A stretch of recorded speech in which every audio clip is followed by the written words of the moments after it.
ডিগবৈত এগৰাকী বিবাহিতা মহিলাক ভয় ভাবুকিৰে মহিলাগৰাকীৰ সৈতে অবৈধ সম্পৰ্ক গঢ়ি তুলিবলৈ বাধ্য কৰাৰ অভিযোগত এজন যুৱকক আটক ডিগবৈ আৰক্ষীৰ। ডিগবৈ টিংৰাই পানীখোৱা ১ নং টকৌনী গাঁৱৰ নাৰায়ণ উপাধ্যায় নামৰ যুৱকজনে এগৰাকী বিবাহিতা মহিলাৰ তেওঁৰ ঘৰত স্বামী নথকাৰ সুযোগ লৈ 2 সন্তানৰ মাতৃৰ সৈতে বলপূৰ্বক অবৈধ সম্পৰ্ক বনোৱাৰ এক অভিযোগ তুলিছে বিবাহিতা মহিলাগৰাকীয়ে। ভুক্তভোগী মহিলাগৰাকীয়ে জানিবলৈ দিয়া অনুসৰি তেওঁৰ স্বামী কিছুদিনৰ বাবে কৰ্মসূত্ৰে বাহিৰলৈ যাওঁতে মহিলাগৰাকীয়ে নিজৰ 2 সন্তানৰ সৈতে ঘৰত অকলে আছিল। অকলে থকাৰ সুযোগ গ্ৰহণ কৰিয়ে যুৱকজনে তেওঁৰ ঘৰলৈ আহি সন্তানক প্ৰাণে মৰাৰ ভয় ভাবুকিৰে তেওঁৰ সৈতে বলপূৰ্বক সম্পৰ্ক গঢ়ি তোলে। পিছত স্বামীৰ উপস্থিতিত সমগ্ৰ ঘটনাৰ ওপৰত মহিলাগৰাকীয়ে ডিগবৈ আৰক্ষী থানাত এখন এজাহাৰ দিয়াত আৰক্ষীয়ে যুৱকজনক আটক কৰে। ভাবুকি দিছে আৰু মই তাৰ ঘৰত গৈখিনি কৈ দিম বুলি কওঁতে সি ল'ৰা ছোৱালীক মাৰিম বুলি কৈছে। সেইকাৰণে মই এইটো কৈ হাজবেণ্ড নাছিলে, নেপাল গৈছিলে, তাৰ ঘৰত ৰখীয়া কৰি থৈ গৈছিলে, আহিবি চাবি বুলি। সি তাতে হৈছিলে, সি মোলৈ এনেকুৱা কৰিলে। তুমি এতিয়া থানাত জনাইছা? মোৰ কেছটো ৰেজিষ্টাৰ কৰি দিয়ক।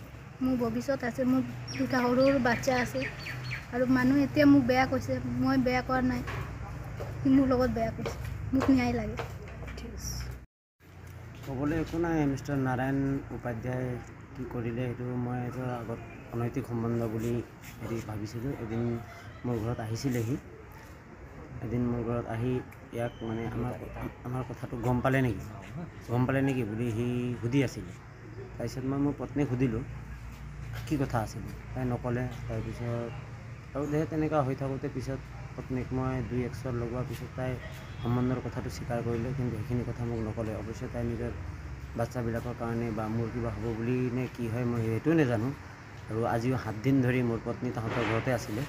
সামাজিকভাৱে মই এনেকুৱা হ'ল বুলি সি ল'ৰাটোৱে মোৰ পৰা ভুল হ'ল বুলিও স্বীকাৰোক্তি ল'লে সমাজৰ আগত আৰু নিজৰ ঘৰত চমজি ল'লে। চমজি লোৱাৰ পিছত কালি আহি মোৰ ওপৰত কেছ এটা ইয়াত দিয়া হ'ল। ময়ো আহিলোঁ। তাৰ পিছৰ কথা, মোৰ পত্নীৰ লগত আজি 10 দিন সম্ভৱ 10 দিনেই হ'ব, একো সম্পৰ্ক নাই বা ফোন যোগেও একো নাই। এনেকৈ তেতিয়া মোৰ পত্নীৰ লগত কথা পাতিবলৈ আমাৰ ছাৰে অলপ সময় দিছিলে। পত্নীয়ে ক'লে মই নাই, তোৰ লগত বোলে মোৰ কথা চথা একো নাই, মোৰ যি কৰিবলগীয়া আছে বা মোৰ লগত যি ঘটিছে সেইটো মই নিজে জানিম আৰু নিজে কি কৰিম, তোৰ এতিয়া কথা পাতিবলৈ একো নাই। মই ভাবিছোঁ তাই মোক এতিয়া ইমান কৈছে, এতিয়া মই 2-1 থাপৰ মাৰিছোঁ, তাই মোক ডিভ'ৰ্চ দিবলৈ গৈ আছে বুলিয়ে মই মনে মনে ভয়ো খাইছিলোঁ। এতিয়া পিছত দেখা পালোঁ যে তাইৰ লগতো ন্যায় হোৱা নাই, অন্যায় হৈছে। গতিকে তাই কোৱা মতেই কেছটো ৰেজিষ্টাৰ কৰি দিয়াটো আৰু বেছি ভাল। নাৰায়ণ উপাধ্যায় আপোনাৰ কোন হয়? নাৰায়ণ উপাধ্যায় একচুৱেলি মোৰ আংকলৰ ল'ৰা হয়। আপোনাৰ ভাই হয় মানে? মোৰ ভাই হয়, সম্বন্ধীয় ভাইয়ে হয়।